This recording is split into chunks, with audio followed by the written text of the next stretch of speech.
This is what remains of Wichita's old flick. Pardon the jacket, but it is cold down here in the subterranean chambers where we are about to show you Dr. Blood's Coffin. Directed by Sidney J. Furie. Now, before you give up, it's because Sidney J. Furie doesn't mean, well, it does, but stay with us just the same. But we are about to show Dr. Blood's Coffin.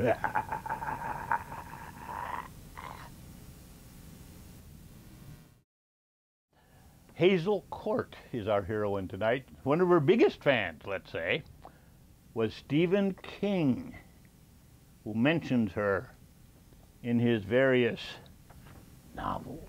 Bet you didn't know he wrote novels. He writes novels. We will not show his novels on the screen.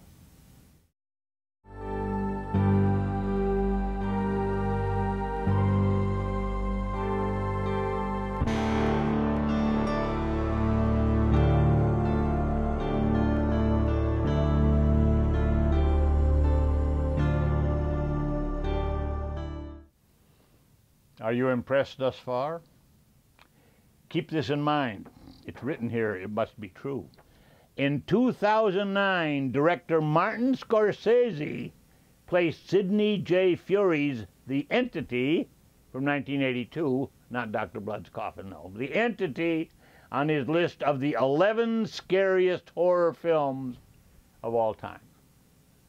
I am not in a position to be sure that Dr. Blood's Coffin was not either number 10 or number 12 on that list, but it might not have been.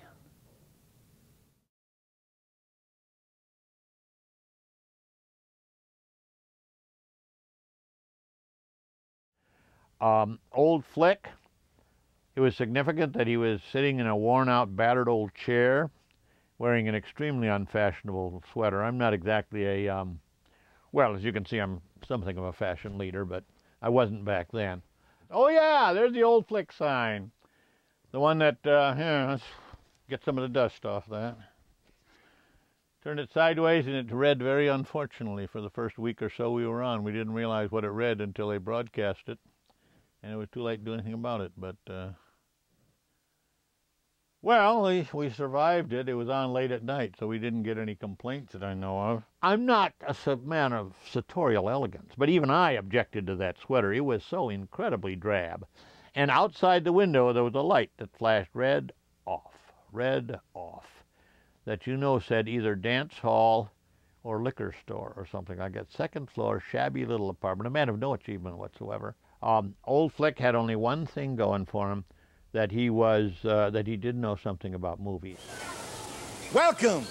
I am Old Flick, of course, and I am welcoming you to Kansas' first time ever three-dimensional motion picture on television. And since I am here to represent the cultural and educational aspect of this venture, as well as to try to catch the creature from the Black Lagoon, I have assigned a couple of my friends to handle the more plebeian matter of showing you how to watch this movie. Now have your glasses ready and watch these people closely, because this is not like other movies on television, because this one is in 3D. Oh my goodness. Oh my goodness. Now, earlier, I had done a somewhat similar series for Channel 10 of 14 Sherlock Holmes movies as a character named by John Froome, Dr. Grey Matter. Dr. Grey Matter was a very different matter. I did not realize at the time that I photographed, for some reason, looking like Nigel Bruce, or did back then. I don't think anybody realized that till we started broadcasting. Dr. Grey Matter was a person of some sophistication. He wore a, I thought, rather elegant purple bathrobe. It was cheap, but it looked elegant. I think it was cheap anyway. If I recall correctly, it was one that was given to me by my folks. They were not in a position to buy expensive clothes, but it looked good. And he lived in a place that certainly did not indicate lower economic level, although it didn't necessarily indicate very high level either. But he showed no signs of poverty or deprivation. He was a man of some culture. He even spoke with my version of a British accent. It was supposed to be a British accent, and it was supposed to, as a matter of fact, be based somewhat on Nigel Bruce, sort of a Mr. Holmes. Mr. Holmes is a good friend of mine, very intelligent, you know, that kind of a thing.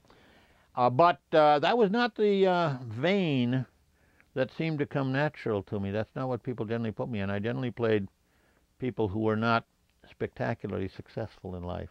The roles I had the most success with on stage were very much the same, with the possible exception of the narrator in Royal Hunt of the Sun. And even he was simply a soldier. He wasn't a general. But he was a man who was very proud of his achievements, although he admitted that he had caused more harm than good in the world. Writers. We don't always pay enough attention to writers, but if they didn't write the film, the director couldn't direct it, and the actor couldn't act it, and I couldn't introduce it, and you couldn't see it. So, the writer of tonight's film, Nathan Juran, J-U-R-A-N, wrote many other classic B horror movies. The Attack of the 50-Foot Woman. I never thought that was a horror movie. The First Men in the Moon. This sounds like science fiction to me. The Deadly Mantis. Now there. That was a horror movie. That was a horror movie. And 30 Million Miles to Earth. He wrote all that stuff, as well as Dr. Blood's Coffin. Now, you got to respect something like that.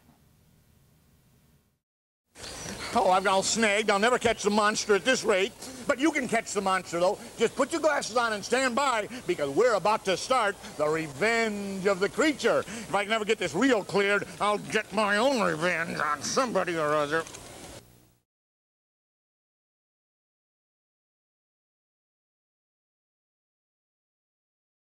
We shot them out at Channel 10, and we had discussions about this character. He was very closely related to my other later character, Old Flick.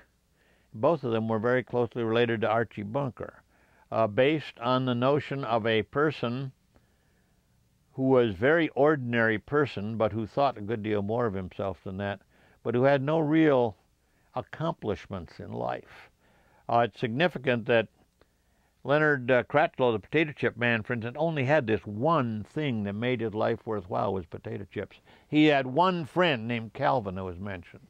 Otherwise, there was no social life, no profession, no achievement of any kind attributed to Leonard Kratzlow. But his life was made worthwhile because he was the world's greatest connoisseur of potato chips, and he had found the greatest potato chip in all the world, the Stay Crisp potato chip. Who invented Kratzlow? I don't know. The name, somebody told me, had been used by somebody like Shelley Berman or some such person. At the time, we didn't know. We didn't know where the name came from. It just sounded like a sort of a second-rate person with a big ego. We did have quite a bit of discussion, a lot of talk about who Old Flick was supposed to be called. I remember he had names like Mr. All Night Long was one of them, for instance, and I can't remember what the rest of them were. But they all basically were related to Archie Bunker, all in the family, except for Dr. Grey Matter, who was related really, I suppose, really consciously to Nigel Bruce. I didn't know I would look like Nigel Bruce, but I knew I was acting a little like Nigel Bruce.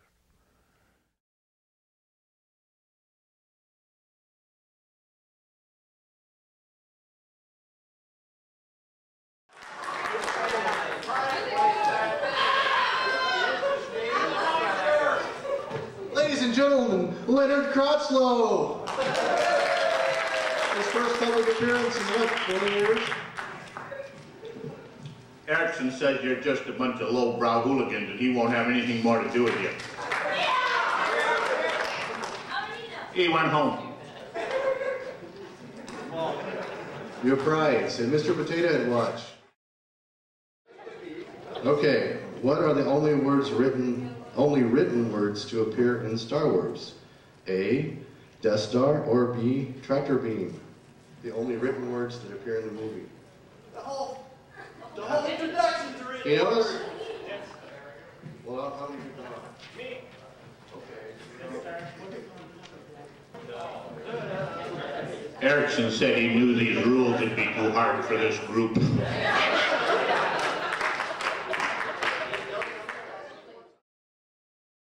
The grand prize, actually kind of cool, is a antique Davy Crockett poster.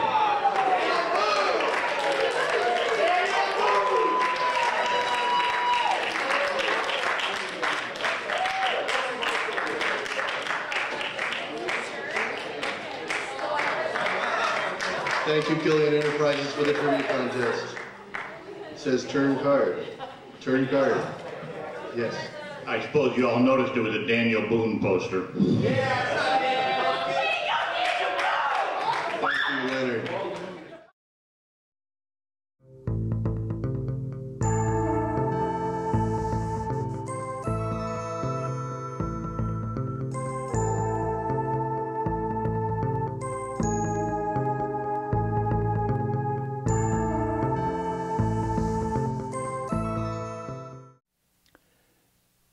I don't see the level of appreciation out there for the work of Sidney J. Furie that he may have earned tonight. So listen to this. Stanley Kubrick was a big fan of The Boys in Company C in 1978, made by Sidney J. Furie, and he cited Sidney J. Furie's war movie as the direct inspiration for Full Metal Jacket in 1987. So let's warm up a little bit out there. Show some respect. I hear people out there uttering skepticism as to whether the information I give you is accurate. It is all printed right here, and if you want to see it in print, just come on down to the studio and we'll show you.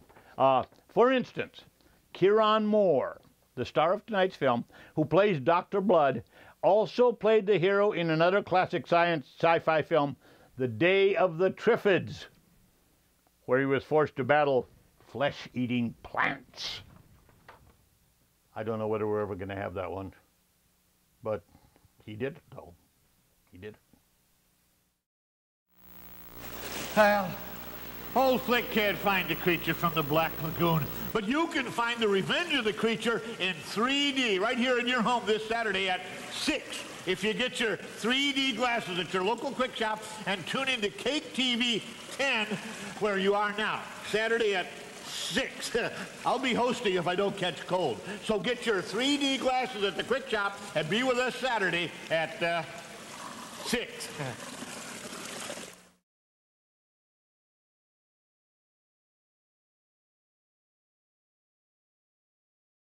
But the big chance was Leonard Kratzlow. At our peak, I was told we were playing in 7 cities. I got mail from both Minneapolis, Minnesota, and Austin, Texas, friends of mine who had seen me selling what everybody identified as daisy clover potato chips and this potato chip and that potato chip. They knew who Leonard Kratzlow was, but they did not know the name of the chip, which I think may have been one of the reasons that, well, we built the product up. They were doing good business, so they sold and got out of the business, and that was the end of that chance for me to make fame and fortune. So here I still am in Wichita, which is probably just, well, I don't know where I'd be any better off. I don't know where I would have lived a better life anyway. I don't know that more money would have done me any good. And when I was doing Old Flick, I learned enough about what it is to be a celebrity to realize it is no fun to be a celebrity. You can't go to a garage sale. You can't go to movies. I'd go to a movie. I'd sit down. One day a guy came down, sat down next to me. He said, "Hey, you come here to see the movie, huh?" And I told him, "Well, you know, once the lights are out, there's not much else you can do in this theater except watch the movie." So he got up and left, and no doubt groused about how snobby celebrities are. But celebrities have no privacy. They stay home all the time. They can't go anywhere, and they turn into Michael Jacksons and the later Elvis Presleys and so on. I got just a little tiny touch of that, enough to realize that I would prefer not to be recognizable. Unfortunately, people who don't know my face, and they don't anymore now I'm off television, know my voice. I get identified by voice all over the place. What kind of stuff will you find at the yard store? Anything from hardware to helmets. If your daughter needs luggage or your son needs camping gear, the best place to look for it at the yard. The yard has so much stuff you can spend days here. Work clothes, motors, aluminum, steel. It's all mixed together, but they'll give you a deal. Tools, they got them. All sizes and kinds. The yard's just chock full of all sorts of finds. Some of it's surplus or been used before. Yet you hear folks exclaim as they're leaving the store, "We found it at the yard!"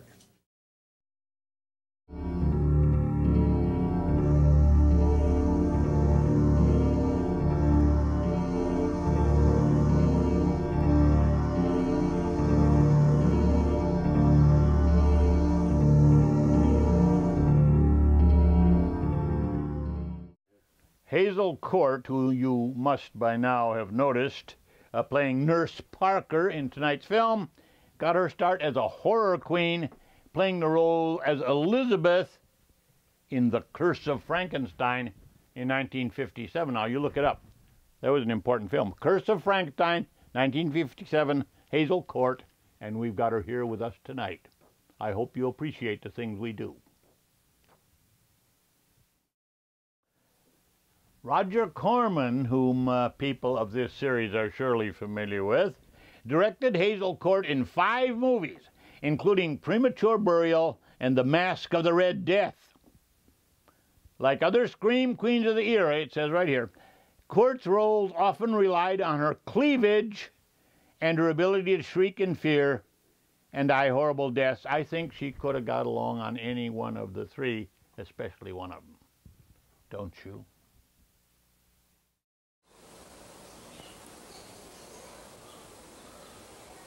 All right, now, we saw that reaction when he said, attracted attention. We saw what you people... We're not that kind of television, you know.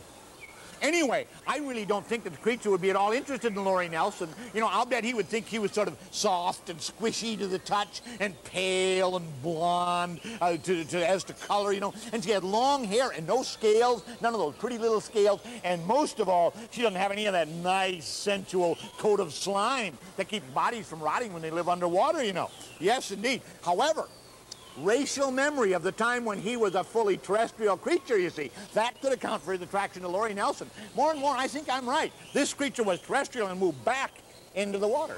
But anyway, the King Kong syndrome, you know, that animals are much in love with people, is very flattering to people. But I don't think it fits the facts very well. I don't think the buffalo and the blue whale and the dodo bird and the passenger pigeon and the whooping crane, I don't think they care much for people. Maybe the brown rat. We've been pretty good for brown rats.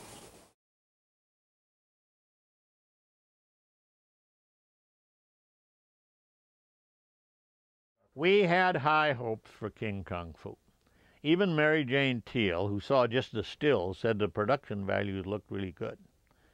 And I, of course, was only involved in a couple of scenes. I didn't have any dealings with major cast members except for Ballet himself, and he was, of course, in his gorilla costume. We were working indoors, fortunately, where there was air conditioning, but between shots he would lie down and take off the gloves of his gorilla costume, and the sweat would run out, not drip, but run in a steady stream out of the end of those sleeves. He was not in a state to be particularly sociable. How he survived the outdoor shooting in July, I haven't the foggiest idea. I was told that his doctor had told him, don't do this, you'll kill yourself. But he survived somehow. But I didn't have much dealings with him. And the rest of the cast wasn't there. There was one short scene I was involved in out at the zoo. But it was very short. I had very nothing. The big thing about that is I did get to see the heroine in her bikini, and she looked very good. But I didn't really... Well, I must have met her, because I met her some years later, and she recognized me. But that may have been the way people always recognized me, it seemed like. I never had the highest hopes for the thing, really, as far as my profession is concerned. I had, by that time, long ago abandoned any notion that I was going to become some kind of a, you know, theatrical or film or television phenomenon. And I did it mostly just for fun and had a pretty good time doing it. Every time I have seen it since then, I've had the misfortune of seeing it 3 or 4 times, it seems to me my performance is worse. I never thought it was good. When I first saw it, I didn't know how bad it was. Now I'm getting some kind of an inkling just how bad it was.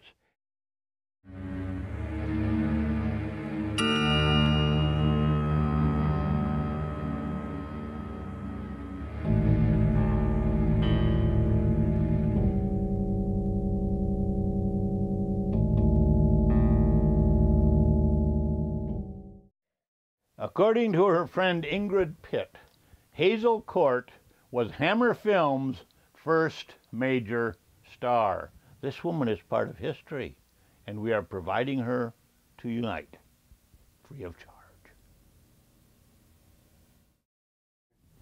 And that was Dr. Blood's Coffin.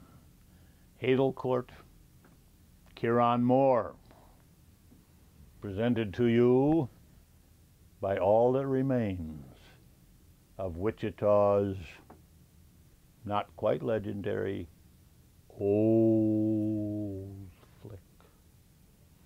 Old flick. Old flick.